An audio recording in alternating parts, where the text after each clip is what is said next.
ನಮಸ್ಕಾರ, ನಾನು ಸಿಂಧು. ಇವತ್ತು ಭಾನುವಾರ ಅಂದರೆ ರಜಾ ದಿನ ಅಲ್ವಾ. ರಜಾ ದಿನ ಆಗಿದ್ದು ನಿಮ್ಮನ್ನೆಲ್ಲ ಯಾವುದಾದ್ರೂ ಒಂದು ಜಾಗಕ್ಕೆ ಕರ್ಕೊಂಡೋಗಿಲ್ಲ ಅಂದರೆ ನಂಗೆ ಸಮಾಧಾನವೇ ಆಗಲ್ಲ.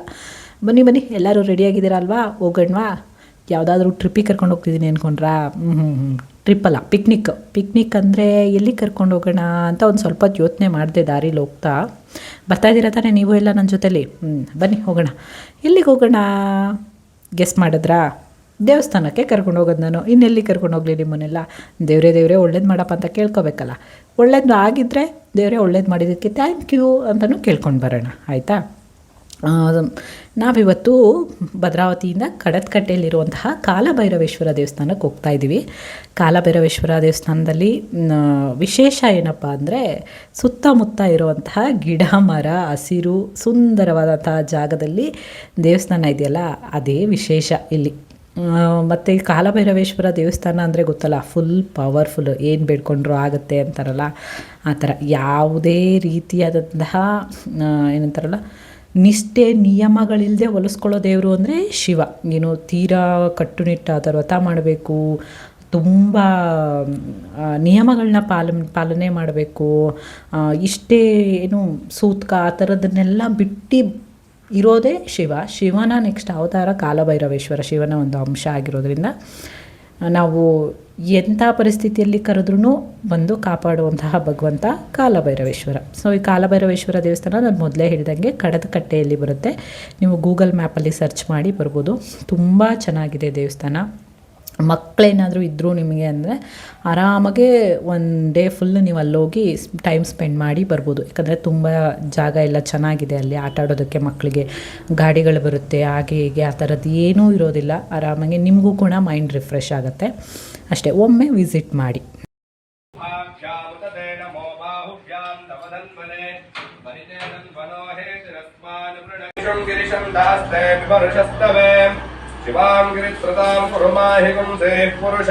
ಕಾಲಭೈರವೇಶ್ವರನ ಬಗ್ಗೆ ತಿಳ್ಕೊಳ್ಳೋದಾಯಿತು ಅಂದರೆ, ಕಾಲಭೈರವೇಶ್ವರ ಏನು ಬರ್ತಾರಲ್ಲ ಅವರು ಶಿವನ ಒಂದು ಅಂಶ ಅಂತ ಹೇಳಿ ಕರೀತಾರೆ. ಕೆಲವು ಉಲ್ಲೇಖಗಳಲ್ಲಿ ಕೆಲವು ಗ್ರಂಥಗಳಲ್ಲಿ ಬೇರೆ ರೀತಿಯಾದಂತಹ ಬರಹಗಳೇ ಇರುತ್ತೆ. ಒಂದು ಉಲ್ಲೇಖದಲ್ಲಿ ಹೇಳ್ತಾರೆ ಶಿವನ ಒಂದು ಅಂಶ ಜನ್ಮ ತಾಳಿ ಬ್ರಹ್ಮನ 5ನೇ ತಲೆ, ಅಹಂಕಾರದ ತಲೆ ಏನಿತ್ತಲ್ಲ ಅದನ್ನು ಕತ್ತರಿಸಿದಕ್ಕೆ ಅಂತಲೇ ಬರುತ್ತೆ.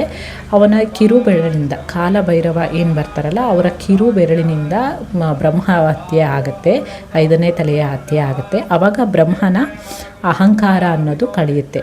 ಆ ಹತ್ಯೆ ಆದ ನಂತರ ಉಗುರಿನಿಂದ ಅಂತ ಒಂದು ಉಲ್ಲೇಖದಲ್ಲಿ ಬರೆದಿದ್ರೆ, ಇನ್ನೊಂದು ಉಲ್ಲೇಖದಲ್ಲಿ ಹೇಳ್ತಾರೆ ಶಿವನ ಕೂದಲಿನಿಂದ ಬ್ರಹ್ಮನ 5ನೇ ತಲೆ ಕತ್ತರಿಸಲಾಗುತ್ತೆ. ಆ ಕೂದಲೇ ಕಾಲಭೈರವ ಆಗ್ತಾರೆ.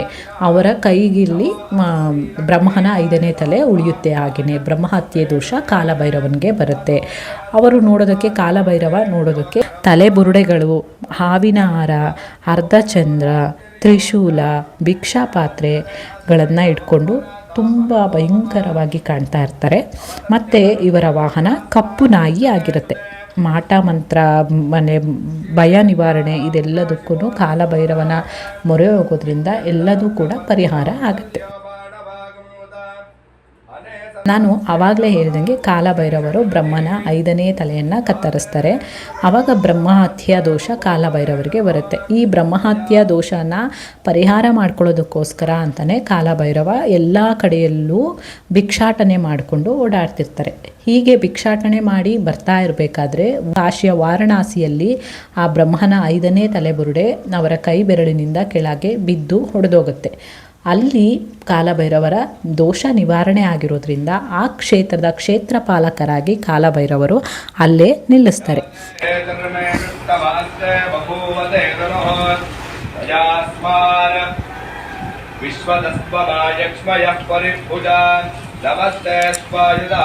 ಕಾಲಭೈರವ ಯಾವುದೇ ಜಾಗದಲ್ಲಿದ್ದರೂ ಆ ಜಾಗದ ಕ್ಷೇತ್ರ ಪಾಲಕರಾಗಿ ಇರ್ತಾರೆ ಕಾಲಭೈರವರು. ಕಾಲಭೈರವನ ಆರಾಧನೆಯಿಂದ ಜ್ಞಾನ ಬರುತ್ತೆ, ದುಃಖ ನಿವಾರಣೆ ಆಗುತ್ತೆ, ಮಾಟ ಮಂತ್ರ ಈ ಥರದ ದೋಷಗಳು ಕೂಡ ನಿವಾರಣೆ ಆಗುತ್ತೆ. ಕಾಲಭೈರವನ ಮಾಟ ಮಂತ್ರಕ್ಕೆ ಬೇರೆ ರೀತಿಯಲ್ಲಿ ಕೂಡ ಹೋಲಿಸ್ಕೊಳ್ಳುವಂತಹ ಎಷ್ಟೋ ಜನಗಳು ನಮಗೆ ಸಿಗ್ತಾರೆ. ಯಾಕಂದರೆ ಈ ಸ್ವಾಮಿಗೆ ನೀವು ಭಕ್ತಿಯಿಂದ ಬೇಡೋದಷ್ಟೇ ಮುಖ್ಯ, ಏನು ಬೇಡ್ತಿದ್ದೀರಾ ಅನ್ನೋದ್ರ ಬಗ್ಗೆ ಯೋಚನೆ ಮಾಡಲ್ಲ. ಶಿವನ ಅಂಶ ಆಗಿರ್ಬೋದು ಅಥವಾ ನಮ್ಮ ಶಿವ ಆಗಿರ್ಬೋದು, ನೀವು ಒಳ್ಳೆ ಮನಸ್ಸಿನಿಂದ ಒಳ್ಳೆ ಭಕ್ತಿಯಿಂದ ನೀವು ಏನನ್ನು ಕೇಳಿದ್ರೂ ಕೊಡುವಂತಹ ಉದ್ಧಾರ ಮನಸ್ಸಿನವರು ನಮ್ಮ ದೇವರು ಅಂತಲೇ ಹೇಳ್ಬೋದು. ಸೊ ಈ ಕಾಲಭೈರವರು ಅಷ್ಟೇ ಮಾಟ ಮಂತ್ರಗಳಲ್ಲಿ ಕೂಡ ಈ ದೇವರನ್ನು ಉಪಯೋಗಿಸ್ಕೊತಾರೆ. ಅದರ ನಿವಾರಣೆ ಕೂಡ ಈ ಭಗವಂತನಿಂದನೇ ಆಗುತ್ತೆ. ಸೊ ಯಾರು ಯಾವ ರೀತಿನಾದರೂ ಉಪಯೋಗ ಮಾಡಿಕೊಳ್ಳಿ, ಬಟ್ ದೇವರು ಅದು ಏನೇ ನಡೆದ್ರೂ ದೇವರ ಇಚ್ಛೆ ಅಂತಲೇ ನಡೆಯೋದು ಅಂತಾರಲ್ಲ, ಹಾಗೆಯೇ ಅವನಿಚ್ಛೆ ಬಿಟ್ಟು ಬೇರೆ ಏನೂ ನಡೆಯೋದಿಲ್ಲ. ಅವನಿಚ್ಛೆ ಎಂದಾಗ ನೆನಪಾಯಿತು, ಕಾಲಭೈರವ ಹೆಸರಲ್ಲೇ ಇದೆ, ಕಾಲಗಳನ್ನೆಲ್ಲ ನಿಯಂತ್ರಿಸುವವನೇ ಕಾಲಭೈರವ. ಈ ಪ್ರಪಂಚದಲ್ಲಿ ಏನೇ ಆದ್ರೂ ಕಾಲಭೈರವನನ್ನು ಮೀರಿ ಏನೂ ಆಗೋದಿಲ್ಲ. ಕಾಲ ಅನ್ನೋದು ಪ್ರತಿಯೊಂದರಲ್ಲೂ ಇರುತ್ತೆ. ಸೊ ಕಾಲಭೈರವ ಅಂದರೆ ಕಾಲಗಳನ್ನು ಮೀರಿ ನಿಂತವನು, ಕಾಲಗಳನ್ನು ನಿಯಂತ್ರಿಸುವವನು, ನಮ್ಮ ಜೀವನದ ಪ್ರತಿಯೊಂದು ಕ್ಷಣ ಪ್ರತಿಯೊಂದು ನಿಮಿಷದ ಆಗು ಹೋಗುಗಳನ್ನು ನಿರ್ಧಾರ ಮಾಡುವವರೇ ಕಾಲಭೈರವ. ಸೊ ಅಂಥ ಕಾಲಭೈರವನ ದರ್ಶನನ ನಾನಿವತ್ತು ನಿಮಗೆ ಮಾಡಿಸ್ತಾ ಇದ್ದೀನಿ. ಈ ಕಾಲಭೈರವ ದೇವಸ್ಥಾನ ತುಂಬ ಚೆನ್ನಾಗಿದೆ. ಭಾನುವಾರದೊತ್ತಲ್ಲಿ ಪ್ರಸಾದ ಕೂಡ ಸಿಗುತ್ತೆ.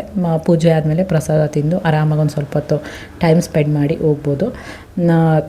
ತುಂಬ ಅಂದರೆ ತುಂಬ ನೆಮ್ಮದಿಯಾಗಿ ಪೀಸ್ಫುಲ್ಲಾಗಿರುತ್ತೆ. ತುಂಬ ಗಾಡಿ ಸೌಂಡು ಆ ಥರ ಎಲ್ಲ ಇರೋದಿಲ್ಲ. ತುಂಬ ಚೆನ್ನಾಗಿದೆ ದೇವಸ್ಥಾನ. ಒಂದು ಸಲ ಫ್ರೀ ಮಾಡಿಕೊಂಡು ಹೋಗಿ ನೋಡ್ಕೊಂಡು ಬನ್ನಿ.